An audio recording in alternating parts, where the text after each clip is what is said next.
Merci d'être venu donc nous écouter à cette intervention durant laquelle nous allons parler de la guerre des tranchées dans les collections du musée de l'Armée. Pour commencer, en fait, j'aimerais partager avec vous les mots qui ont été écrits par Élie Faure, qui a été mobilisé en tant que médecin pendant la Première Guerre mondiale et qui est également connu pour être un historien de l'art. Alors, cet extrait de l'ouvrage en fait qui s'appelle La Sainte Face et ça résume ce que pouvait être la vie pour les soldats dans les tranchées. Il dit ceci: c'est l'homme fatigué, misérable, resté des semaines dans un trou de boue glacée où il mange, où il couche, où il dort, où il tire sur l'invisible, où quand il veut regarder une seconde autre chose que l'éternel sentier du ciel pluvieux au-dessus de lui, il tombe, le crâne troué, où la mitraille enfonce dans sa chair de la terre liquide, du cuir, des bouts de vêtements souillés, où il s'ennuie. Alors, si on s'intéresse à la guerre des tranchées, le terme en fait de tranchée dans le dictionnaire Larousse, il est défini de la façon suivante: c'est un fossé qui permet au combat la circulation et le tir à couvert. Ce qu'il faut savoir, c'est qu'en 1914, les tranchées ne sont pas une nouveauté. Elles ont été utilisées durant la guerre de sécession aux États-Unis, également pendant la guerre russo-japonaise de 1904-1905. Mais entre l'automne 14 et le printemps 1918, elle s'érige en un véritable système, puisque c'est la période en fait qui correspond à l'enlisement du front sur près de 800 km entre la mer du Nord et la frontière suisse, et c'est ce qu'on a appelé la guerre de position, par opposition à la guerre de mouvement.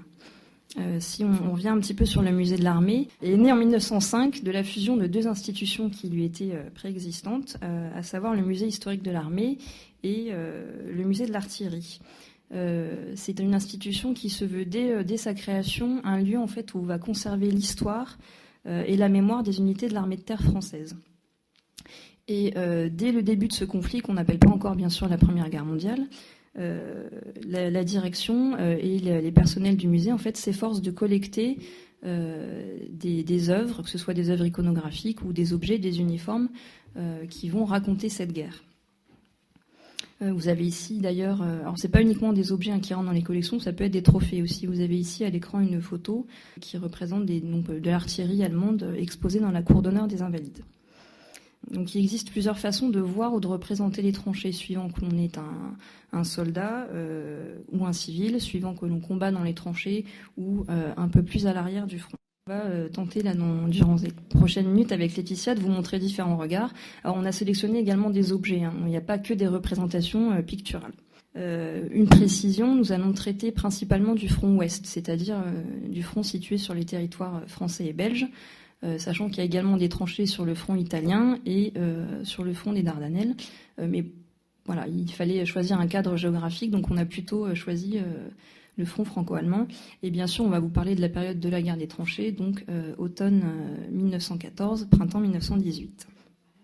Donc dans un premier temps, Laetitia va revenir un petit peu sur ce que sont les tranchées et comment on les construit. Dans un deuxième temps, on vous expliquera un petit peu toutes les deux comment on y vivait.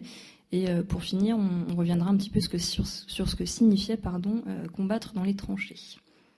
Alors pour détailler un petit peu ce que sont les tranchées, il faut savoir que donc elles marquent la ligne de front. Ce ne sont pas des éléments isolés, mais elles font partie d'un ensemble beaucoup plus complexe. Alors à l'écran, vous avez un plan directeur qui vous montre en rouge un réseau de lignes françaises, donc dans l'angle inférieur droit. Alors il y a plusieurs espaces. Les tranchées en elles-mêmes sont regroupées en plusieurs lignes qui sont pas plus ou moins parallèles, construites en zigzag pour éviter les tirs d'enfilade. Alors la première ligne étant la plus proche de l'ennemi. Pour relier les tranchées entre elles, vous avez d'autres lignes qui partent perpendiculairement des tranchées et qui sont les boyaux de circulation. Entre les lignes ennemies, vous avez un espace que l'on appelle le no man's land. Alors c'est un terrain inhabité. C'est le lieu où l'on va récupérer les blessés et les morts après les combats. Donc là, vous avez une photographie d'un soldat, Henri Terrier, qui vous donne un aperçu de ce que pouvait être le no man's land. Alors, tranchées et boyaux de communication ont des formes et des fonctions différentes. Les instructions militaires de l'époque précisent la fonction de chacun de ces deux éléments. Je vous cite. On appelle tranchée un fossé organisé pour le tir du fusil. On appelle sape un fossé organisé de manière à permettre la circulation à l'abri des vues et autant que possible des coups de l'ennemi. Donc en fait, dans la guerre des tranchées, les sapes désignent les boyaux de circulation. Vous avez ici deux coupes. En haut, vous avez la coupe d'une tranchée et vous voyez bien, le profil n'est pas le même. On a une banquette de tir. Alors, les instructions militaires précisent également les dimensions théoriques des tranchées et des sapes. Alors, vous avez une hauteur, dans les deux cas, à peu près de 2 mètres. Pour une largeur, dans les tranchées au niveau du sol, vous avez 1,30 m de largeur. Pour les sapes, c'est 2,20 m au niveau du sol. Et en fond de sape, c'est 90 cm. C'est pour vous donner une idée, quand deux escouades se croisent, c'est pas très large. Alors, on va zoomer un petit peu plus sur une tranchée. Je vous montre à l'écran une maquette qui a été réalisée par un capitaine, le capitaine Rebout, qui a fait la Première Guerre mondiale au 42e régiment d'infanterie. Il a commencé cette maquette en 1915. Et donc, pour détailler ce qu'on trouve à l'intérieur d'une tranchée, je vous cite les différents éléments. Alors, nous avons des créneaux d'observation qui sont aménagés dans les parapets et qui permettent d'observer ou de tirer sur la tranchée adverse. On trouve également des abris pour les soldats qui sont destinés à les protéger de la pluie, du froid et des bombardements. Alors, ces abris sont appelés dans le vocabulaire des soldats les cagnats ou les gourbis.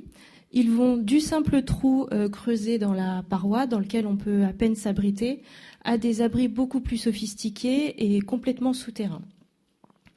Il faut ajouter que le confort n'est pas le même si l'on est en première ligne, en deuxième ligne ou en troisième ligne, et il n'est pas le même non plus si l'on est gradé ou si on est un simple soldat. Dans les tranchées, on trouve également des espaces qui servent au stockage des munitions et des vivres. On trouve aussi des emplacements pour les mitrailleuses. On a aussi des défenses accessoires. Ces défenses accessoires, ce sont les réseaux de fils de fer barbelés qui sont placés juste en avant des tranchées, des lignes de tranchées. Et ils sont destinés à ralentir l'avancée des troupes adverses. En effet, un fantassin pris dans les fils de fer barbelés devient une proie facile pour les mitrailleuses. Alors les barbelés ont été l'objet de nombreuses représentations. Ils sont souvent associés à une image très forte qui est celle du soldat mort pris dans les fils de fer. Alors vous avez un exemple d'une peinture de George Scott qui montre donc des soldats morts pris dans les barbelés. Et à côté, une photographie du lieutenant Henri Terrier qui montre une image similaire. On trouve aussi dans l'organisation des tranchées des aménagements sanitaires du type feuillet, ainsi que des dispositifs de franchissement que sont les échelles ou les gradins et qui servent à faciliter la sortie des tranchées au moment des assauts. Alors, à l'intérieur des tranchées, les parois, on a des revêtements appliqués sur les parois, tout simplement pour éviter que les parois ne s'effondrent sous l'effet de la pluie ou des passages de troupes très nombreux. Alors, ces revêtements, ce sont des fascines, des gabions. Donc là, à l'écran, vous avez sur la photographie de droite des gabions. Vous avez des sacs à terre, des planches, des treillis métalliques. Les revêtements sont assez divers. Alors, les premières tranchées ont été réalisées dans l'improvisation et la précipitation. Ce n'était parfois que de simples trous d'obus. Vous avez une photographie qui vous montre des tranchées en octobre 1914. Donc, on peut à peine parler de tranchées à ce moment-là. Et pour les réaliser, donc, les troupes en campagne possèdent des outils individuels portatifs qui sont complétés par des outils collectifs. Alors, pour l'infanterie, vous avez des pelles-pioches, des pelles-bêches ou des pelles rondes. Alors, au fur et à mesure de l'installation de la guerre de position, les tranchées se sont sophistiquées. Elles ont été creusées dans des terrains de nature très diverses. Vous avez la crête Champagne, vous avez la forêt des Vosges. Donc, ça a été plus ou moins facile pour les creuser. Et donc, les dimensions que je vous ai données tout à l'heure, comme je vous le disais, elles étaient théoriques. Et les premières lignes les plus exposées à l'ennemi sont en général creusées de nuit. Alors, à l'intérieur des tranchées, il y a une importante activité qui se déploie. Outre tous les déplacements de troupes au moment des relèves, il y a ceux qui montent, qui croisent, ceux qui descendent. Il est aussi nécessaire d'effectuer les liaisons entre les lignes et les commandements. Et la mise en réseau des communications est très importante, notamment entre l'infanterie et l'artillerie, pour permettre le réglage des tirs des obus, des tirs des canons. Alors le réseau téléphonique est géré par des unités de sapeurs télégraphistes. Il se développe dans les tranchées, mais les installations sont fréquemment mises hors service en raison des différents bombardements, de la pluie et du passage des troupes qui arrachent les fils. Donc, des signaux optiques, des agents de liaison ou des moyens animaliers complètent les réseaux téléphoniques. Parmi les moyens animaliers, vous trouvez les pigeons, qui, dans les zones complètement isolées, sont parfois les seuls moyens de communication. Alors, les pigeons peuvent aussi traverser le no man's land sans se faire tuer, c'est un des avantages des pigeons, et ils peuvent assurer de très longues distances. Alors, pour suivre les troupes en campagne, des pigeonniers mobiles ont été mis en place. Donc, vous en avez un sur cette image, sur la photographie. Il faut aussi ravitailler et acheminer les différents matériaux dont les troupes ont besoin. Alors, pour les armées en campagne, l'approvisionnement se fait de l'arrière vers la zone des combats avec la mise en place de dépôts à proximité de voies de communication. Alors, je vais vous donner l'exemple du ravitaillement en nourriture. Donc, pour faciliter ce ravitaillement, des cuisines roulantes ont été mises en place dans l'armée française à partir de février 1915. Donc, vous avez une image d'une cuisine roulante en bas à droite sur la photographie. Ces cuisines fonctionnent au charbon, elles sont prévues pour à peu près 250 hommes et elles réduisent considérablement la durée du transport des plats. Alors elles sont quand même installées au-delà des lignes de tranchées, donc chaque jour des hommes de soupe sont désignés pour aller chercher les plats.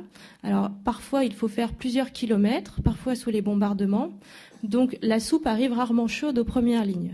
Ça a fait l'objet de nombreuses plaintes de la part des soldats. Alors, cette soupe, ce qu'on désigne par soupe ou les soldats par rata, c'est un plat unique qui est à base de viande cuisinée avec des légumes, des pommes de terre, des pâtes ou du riz.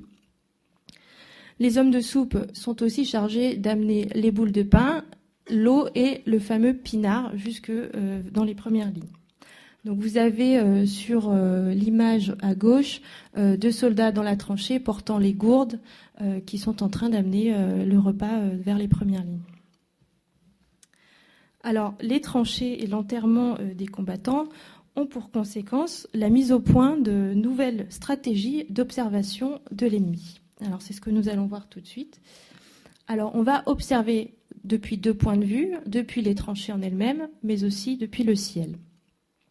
Alors, depuis les tranchées, l'observation, elle se fait généralement à la jumelle portative.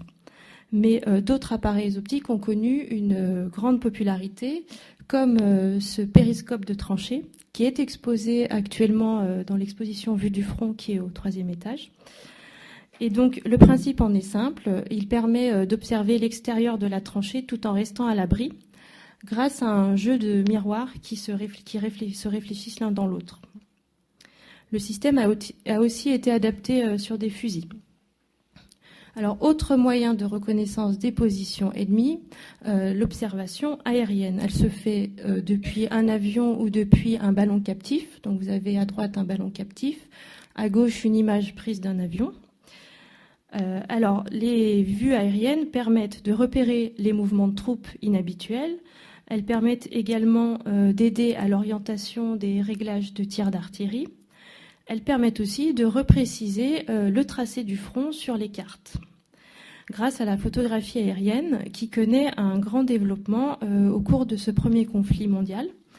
Et très vite, les états-majors reconnaissent le rôle stratégique de la photographie aérienne. Et c'est pour cela qu'ils vont mettre en place, dès la fin de l'année 1914, pour chaque corps d'armée, une section photographique d'observation qui est chargée de prendre les clichés et de les interpréter. Alors, plus la photographie est prise à basse altitude et plus les détails du terrain sont visibles. Je vous montre ici une photographie qui est prise à 200 mètres d'altitude et on distingue même les soldats qui marchent dans les boyaux. Alors, conséquence du développement et de la précision de ces moyens d'observation, les combattants vont chercher des moyens de se cacher de l'ennemi grâce au camouflage. Alors, le camouflage a pour but de confondre les hommes et le matériel le plus possible avec leur environnement et de modifier la forme des objets.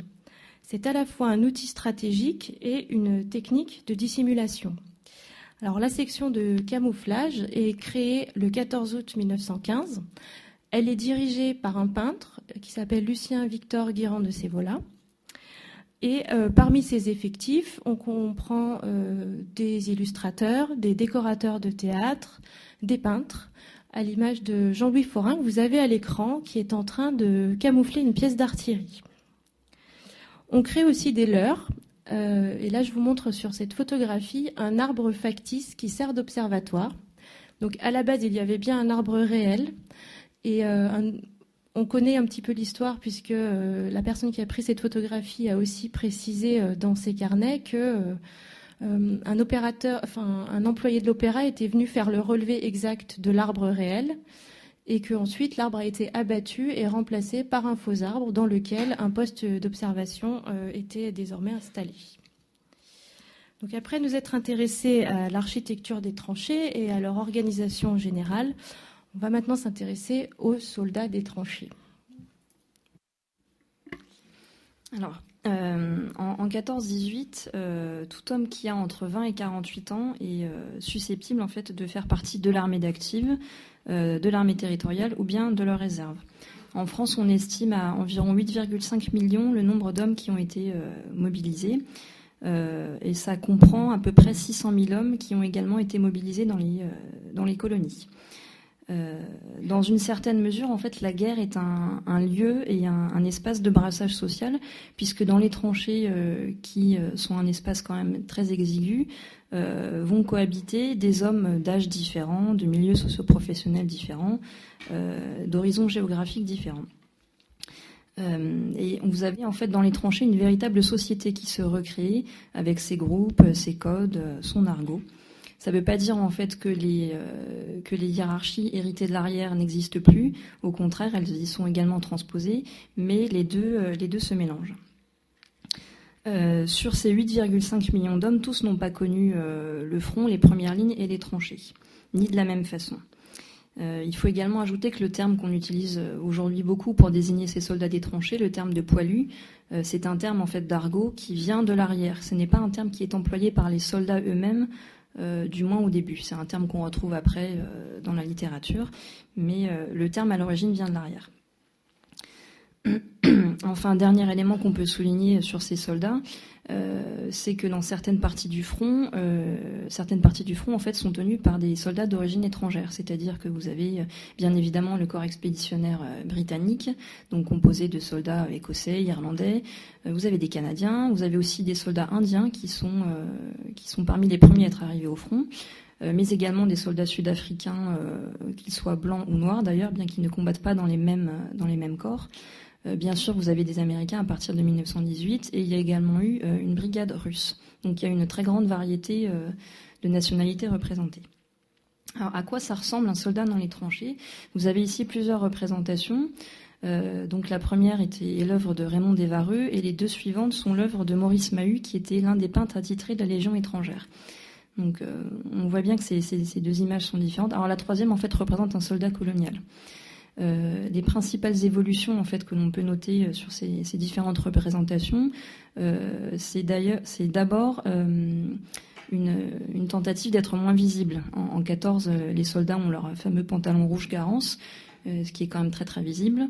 À partir de 1915, on passe petit à petit, en fonction des unités, au bleu horizon.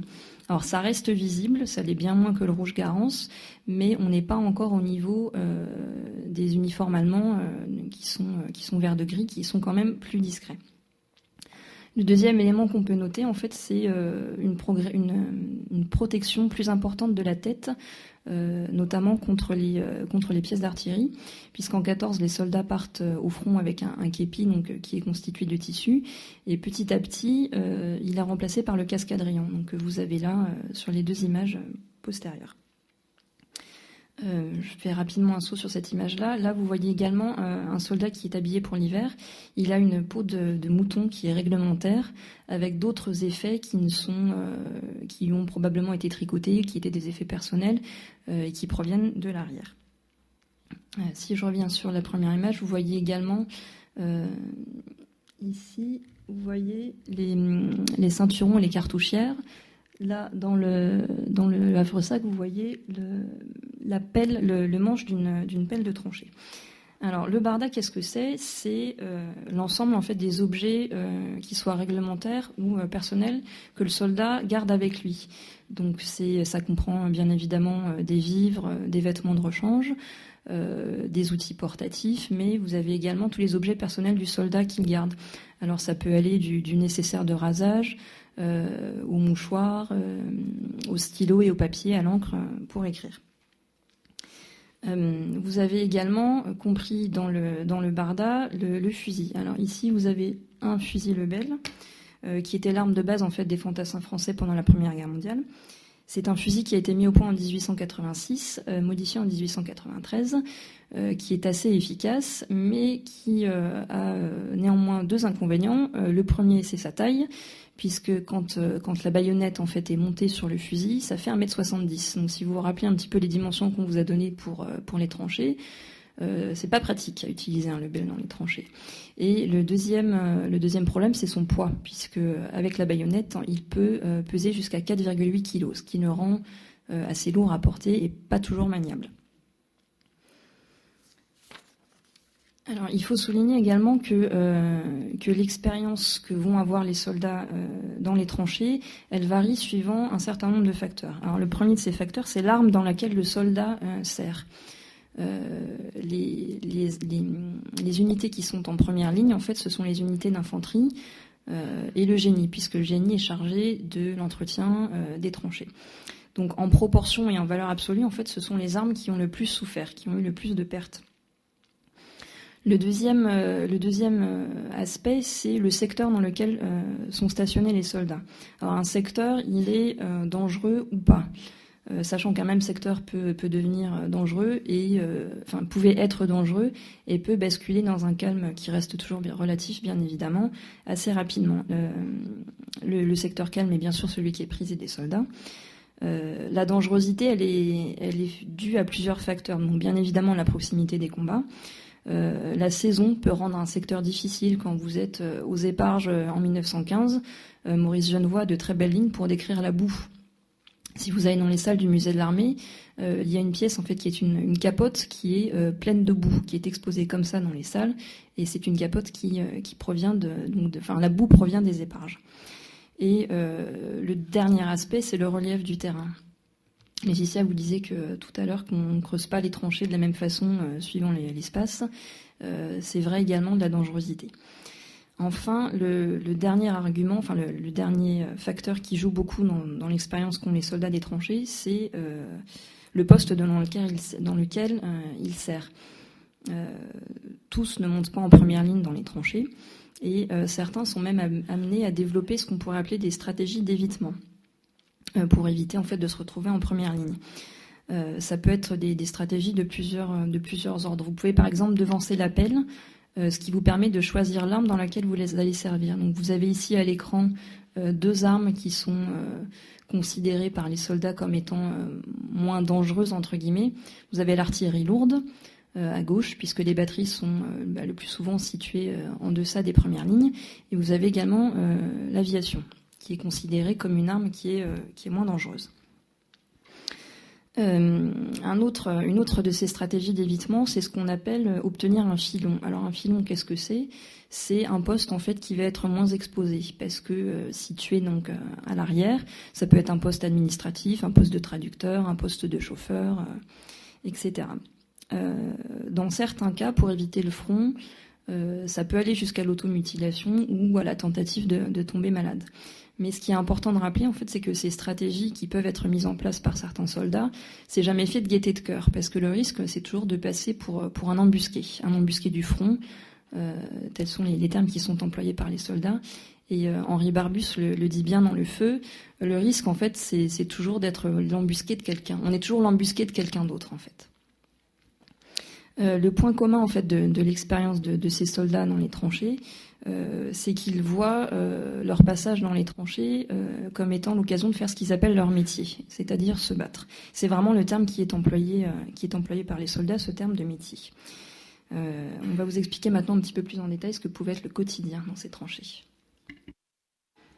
Alors, il faut imaginer la vie dans les tranchées comme une succession de temps d'attente et de temps d'action. Alors, la vie au front est marquée par l'alternance de cycles. Alors, vous avez en effet le cycle du jour et de la nuit pendant laquelle les soldats effectuent les corvées. Vous avez également les cycles de rotation entre les tranchées de première ligne et les tranchées de soutien. Le cycle aussi de rotation vers les cantonnements où les soldats prennent du repos. Et enfin, le cycle de sortie temporaire des tranchées que constituent les permissions.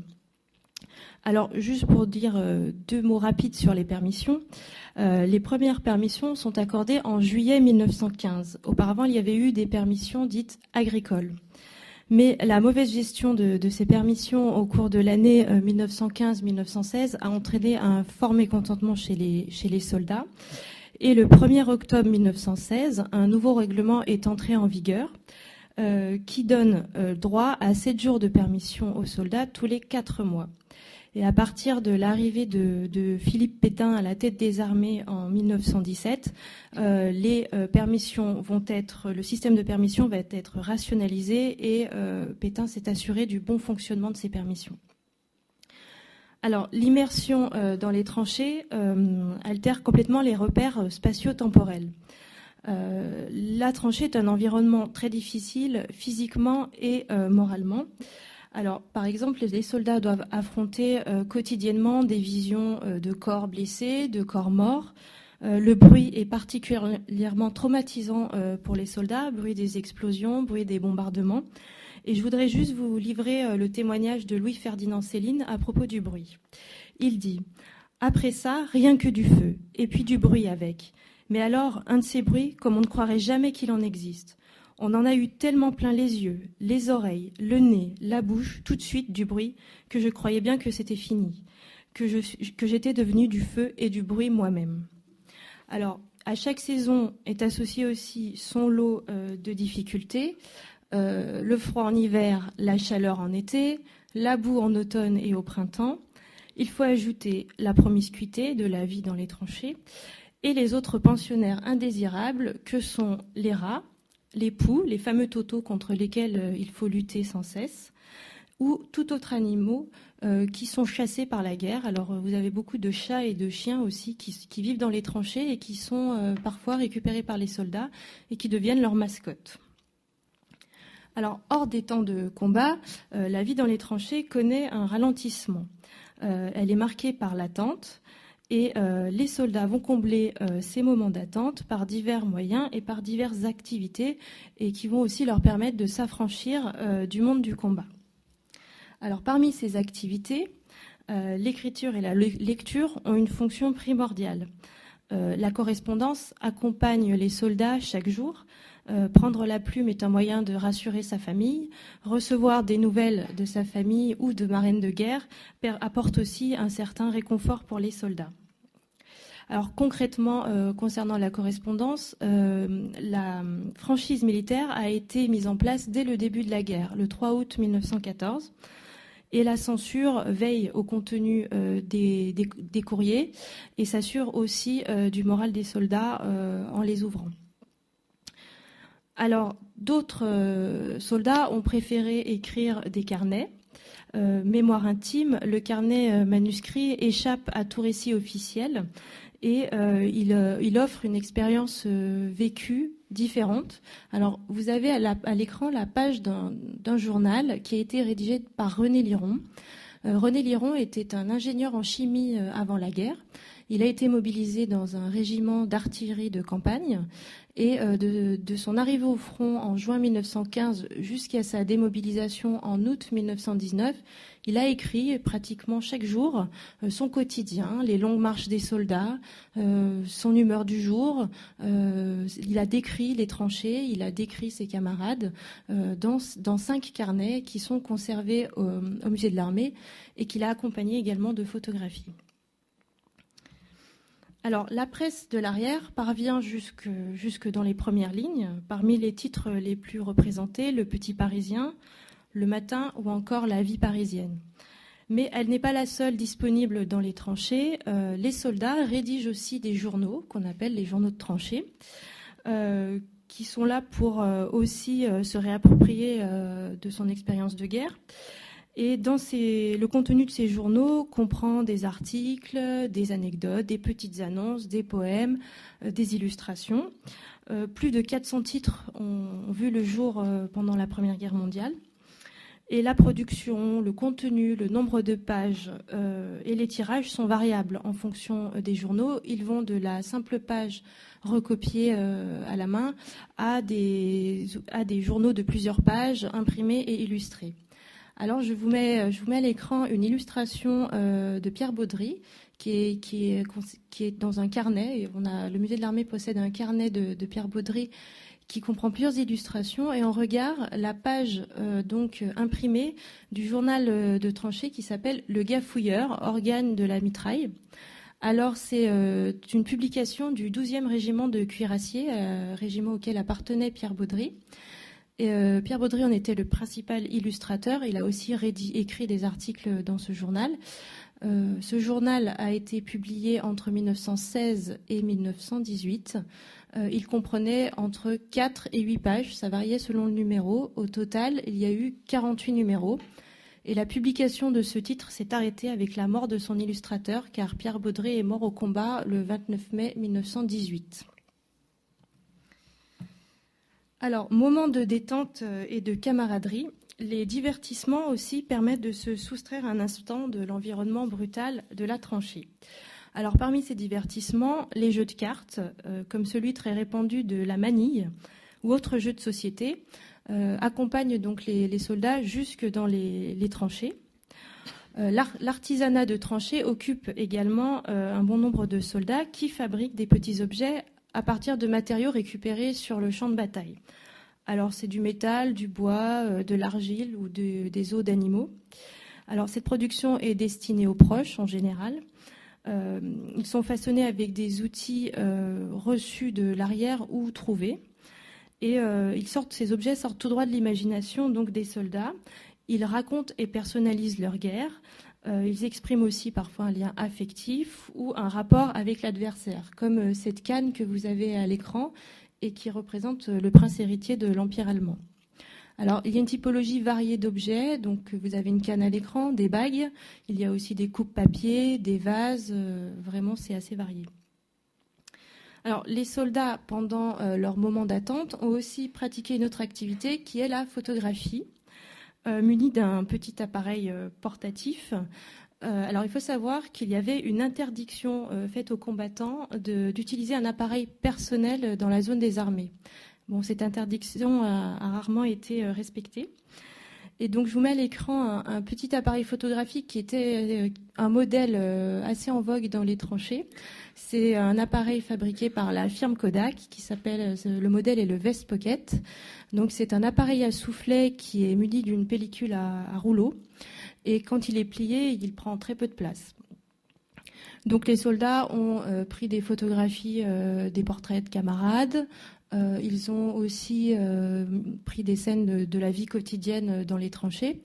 Ces photographies étaient soit envoyées aux familles, soit échangées sur le front avec d'autres photographies prises par d'autres camarades. Donc, je vous mets à côté une photographie du lieutenant Henri Terrier. On vous en a montré plusieurs au cours de cette communication.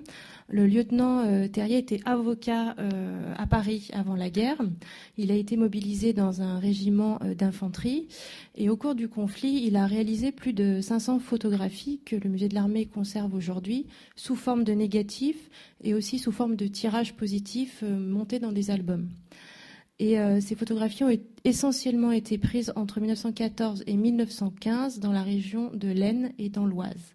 Le lieutenant Terrier est décédé en 1918.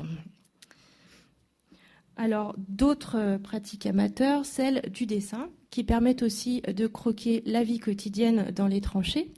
Donc, je vous mets à l'écran deux dessins. La première, c'est une planche qui comprend 4 dessins. Une planche de dessin de Jean Virol. Jean Virol était étudiant à l'école des Beaux-Arts avant la guerre. Il a été mobilisé dans un régiment d'infanterie, le 76e régiment d'infanterie, en tant que brancardier. Et pendant tout le conflit, il a réalisé plus de 430 dessins qu'il a ensuite montés sur des planches et qui sont parvenus dans les collections du musée de l'armée par le biais de son frère. Et donc, sont croqués au crayon ou à l'encre des scènes des tranchées, de la vie des tranchées, de la vie au cantonnement, des portraits de camarades et aussi beaucoup de paysages. Des soldats aussi ont pu exposer les dessins réalisés dans les tranchées pendant le conflit.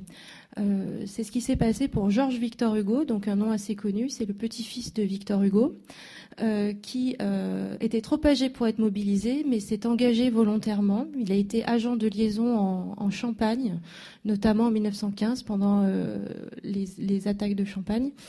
Et il a réalisé de nombreux croquis pris sur le vif, qu'il a pu exposer à Paris en 1917. Alors il faut savoir que Georges Victor Hugo a été réformé en 1916 pour raison de santé.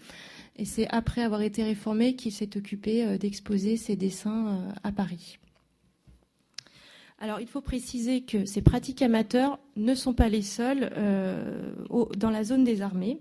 Il y a aussi eu des artistes officiels. Donc, c'est le sujet abordé dans l'exposition Vue du front.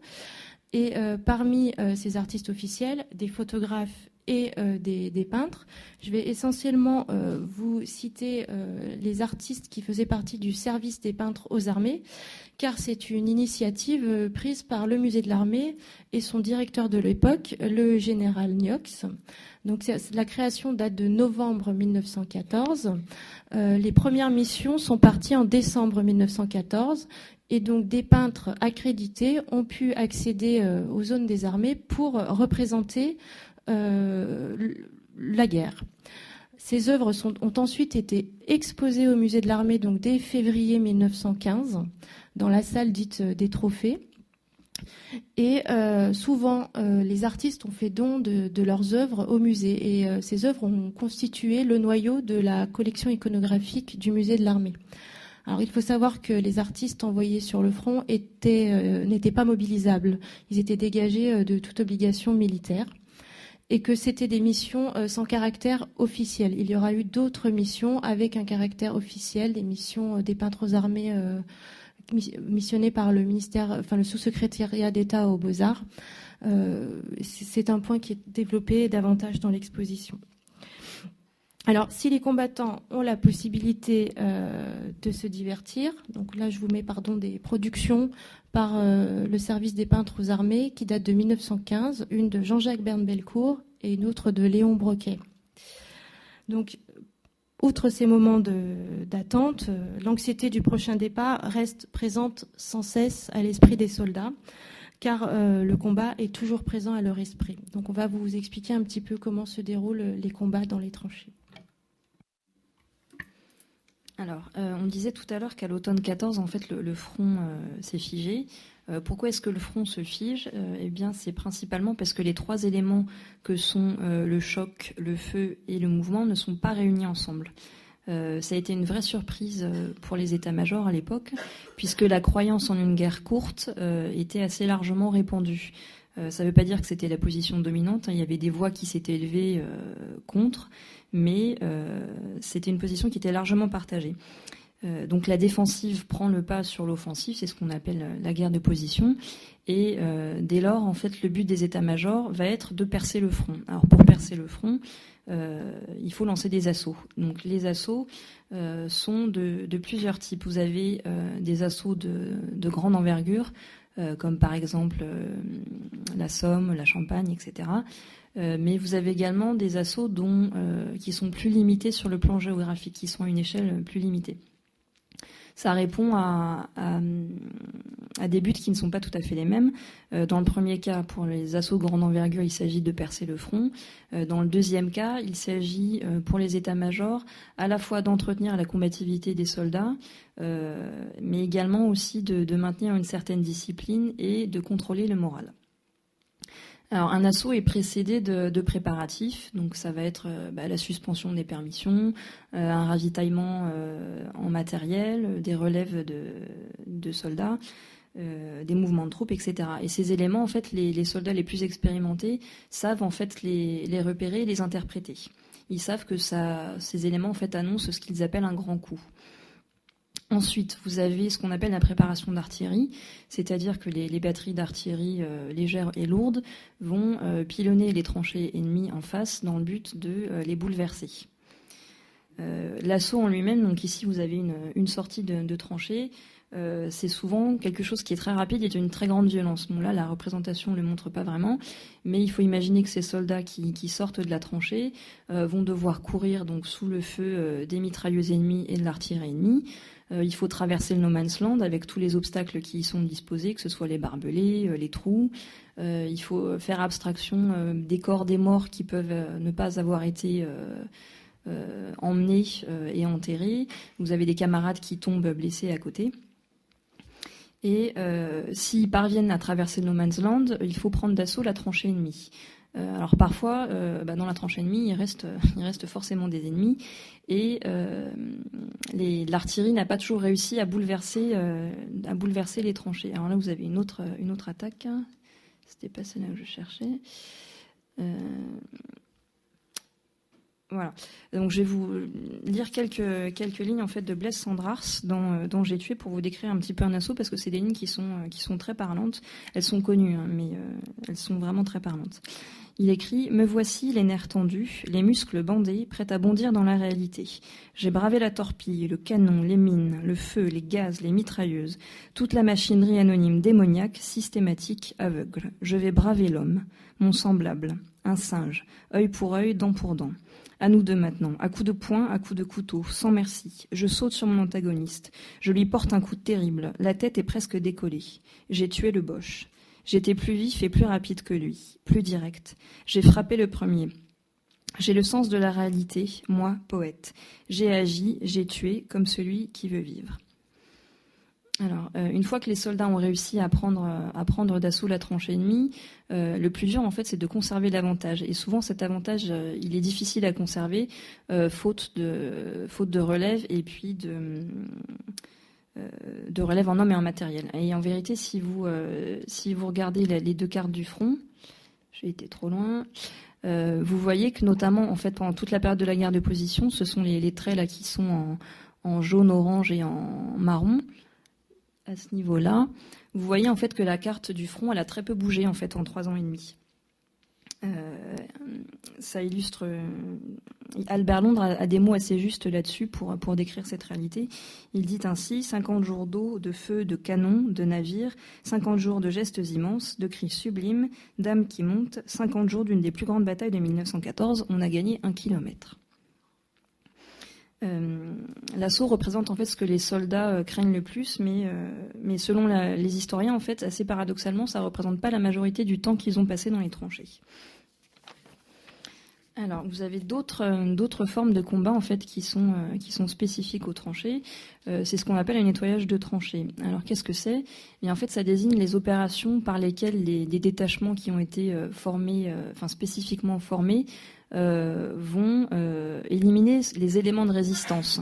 Alors c'est soit en faisant des prisonniers, soit comme le dessin à droite vous le montre, c'est en mettant l'ennemi hors de combat. Il faut noter que l'armement en fait a beaucoup évolué au cours du 19e siècle et que de nouvelles armes sont apparues. Donc l'artillerie et les mitrailleuses en fait sont les armes qui ont fait le plus de dégâts et ce sont les armes emblématiques en fait de la Première Guerre mondiale. Vous avez également une adaptation en fait de l'armement aux tranchées. Alors sur la diapo précédente, vous aviez ce qu'on appelle une matraque de tranchée. Là, au centre, vous avez de l'artillerie de tranchée, donc ce qu'on appelle les crapouillots du côté français et les Minenwerfer du côté allemand. Mais vous avez également des nouveautés pendant cette guerre. Les deux principales, ce sont les gaz de combat qui ont été employés pour la première fois par les Allemands à Ypres en avril 1915. Alors, il faut signaler que les Français avaient des grenades suffocantes, et ce dès l'été 14, mais que leurs effets en fait n'étaient pas mortels. Et l'autre arme assez nouvelle durant ce conflit, c'est le lance-flamme. Alors, conséquence de ces évolutions de l'armement, c'est que la puissance du feu a été une caractéristique de la guerre de 14, parce que l'armement a évolué, la tactique également. La violence va s'exercer à une échelle et à une fréquence qui n'avaient jamais été atteintes à cette époque-là, et ça a énormément frappé les contemporains. Ça nous frappe nous aussi aujourd'hui, mais ça frappait déjà à l'époque. Le feu a un impact à la fois physique sur les corps, bien évidemment, mais également psychique. Si on s'intéresse à la proportion, à la répartition des blessures, 75% des blessures qui ont été constatées sur les soldats étaient dues aux obus et à leurs éclats, 23% aux balles, et les 2 derniers pourcents se répartissent entre les accidents, les lésions dues aux mines qui explosent ou les armes blanches. Ça représente une inversion par rapport au conflit précédent où les 2 tiers des blessures étaient causées par des armes individuelles, principalement par les armes à feu. Il faut savoir que les obus les plus gros, pour les plus gros calibres, sont capables de vaporiser un corps. Les obus sont également capables, donc, bien sûr, d'arracher des membres, de lacérer les chairs, donc ça fait énormément de dégâts. Vous avez de nouveaux types de blessures qui apparaissent, principalement ce qu'on a appelé les blessures maxillofaciales. Ce sont les blessures en fait les blessures de la face en fait, qui défigurent les soldats. Ce sont des blessures qui sont rarement mortelles, mais dont les effets sont vraiment spectaculaires et qui ont valu en fait aux soldats qui en étaient les victimes le surnom de gueule cassée après la guerre. Il y a également les troubles psychiques, ce que les anglo-saxons ont appelé le shell shock ou l'obusite. Qui sont des troubles psychiques liés principalement au traumatisme dû au bombardement. Alors face à ces blessures, l'évacuation et ce qu'on appelle en médecine la réponse thérapeutique, c'est-à-dire les soins, sont pris en charge par le service de santé aux armées, dont les origines remontent à l'Ancien Régime, mais dont les missions ont été redéfinies par un règlement en 1910. Ça va évoluer au cours du conflit, notamment pour ce qui est de la prise en charge. Les soins et la prise en charge va se faire de plus en plus rapidement et de plus en plus près, puisqu'une blessure en fait peut s'infecter assez gravement en à peine 8 heures. Donc il faut aller vite. Ça va beaucoup évoluer au cours du conflit, je vous passe un peu les détails. Mais ce qu'il faut noter, c'est qu'il va y avoir également une très grande attention prêtée au tri à toutes les différentes étapes des soins et de l'évacuation pour une meilleure prise en charge des soldats. Et si le service de santé aux armées a été assez désorganisé au début de la guerre, en 1918, les progrès ont vraiment été notables. Il y a un dernier élément qu'il faut signaler, c'est que la mort en fait devient anonyme. On voit assez peu l'ennemi, même si parfois les tranchées sont distantes de seulement quelques dizaines de mètres et qu'on peut entendre les soldats parler assez distinctement. En fait, il y a peu de combats singuliers et pas de charges de cavalerie ou de charges d'infanterie comme il pouvait y avoir dans les conflits précédents. Souvent, en fait, les soldats ne sont pas toujours capables de dire avec certitude qui ils ont tué et souvent, en fait, la mort vient des batteries d'artillerie qui sont situées bien en deçà des lignes. Et donc assez paradoxalement, la mort, même si c'est un risque omniprésent, elle est assez peu visible. En guise de conclusion, j'aimerais vous donner un petit peu quelques... Non, j'ai pas passé. Oui. Alors là, vous avez un moulage en fait d'une gueule cassée, donc avant et après chirurgie réparatrice, et vous avez également un poste de secours situé dans les tranchées, plutôt en première ligne. Et vous avez là également 2 diapos. Donc le premier, en fait, 2 photos. Le premier, c'est un soldat en fait qui attend son évacuation, qui est blessé. Alors plutôt un blessé léger, puisqu'il est évacuable à l'arrière. Et la deuxième photo, c'est un cadavre dans une tranchée. Voilà, ce qui vous explique bien l'omniprésence quand même de la mort dans les tranchées. Donc en guise de conclusion, quelques chiffres qui vous donnent un petit peu l'ampleur des pertes. Donc on estime à 8,5 millions le nombre de soldats mobilisés, 1,4 million sont morts, ce qui fait une proportion d'environ 17%. La proportion est à peu près la même pour les soldats métropolitains et pour les soldats coloniaux. En France, après la guerre, vous avez 4 millions de blessés, dont 1 million d'invalides, 10 à 15 millions de gueules cassées et 640 000 veuves et 760 000 orphelins. Ce qui vous dit bien en fait l'ampleur des pertes et à quel point ce conflit a marqué les contemporains. Alors, il y a un élément qu'on n'a pas pu vraiment aborder faute de temps, c'est la question des représentations. Laetitia vous parlait tout à l'heure de l'exposition Vue du front qui se déroule en ce moment au musée. Il y a également un colloque qui va se dérouler à la fois sur le site de Nanterre et sur le site des Invalides, sur les peintres de la Première Guerre mondiale, si le sujet des représentations vous intéresse.